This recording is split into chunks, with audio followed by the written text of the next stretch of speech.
मुंबईतल्या उत्तर मुंबई लोकसभा मतदारसंघात बोरिवली, दहिसर, मागाठाणे, कांदिवली पूर्व, चारकोप, मालाड पश्चिम हे विधानसभा मतदारसंघ येतात। गेल्या विधानसभा निवडणुकीत यापैकी 4 मतदारसंघात भाजपाचे, एका मतदारसंघात शिवसेनेचा तर एका मतदारसंघात काँग्रेसचा आमदार निवडून आला होता।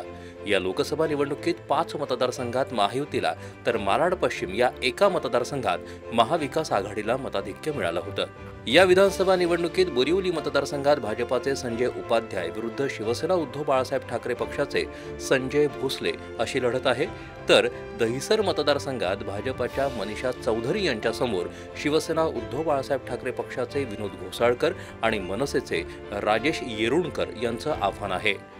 मागाठाण्यामध्ये शिवसेनेचे प्रकाश सुर्वे विरुद्ध शिवसेना उद्धव बाळासाहेब ठाकरे पक्षाचे उदेश पाटेकर विरुद्ध मनसेचे नयन कदम अशी तिरंगी लढत आहे। कांदिवली पूर्वमध्ये भाजपाचे अतुल भातखळकर आणि कालू बुधेलिया आमनेसामने आहेत। चारकोपमध्ये भाजपाचे योगेश सागर विरुद्ध काँग्रेसचे यशवंत सिंह अशी लढत आहे। मालाड पश्चिममध्ये भाजपाचे विनोद शेलार विरुद्ध काँग्रेसचे असलम शेख आमनेसामने आहेत।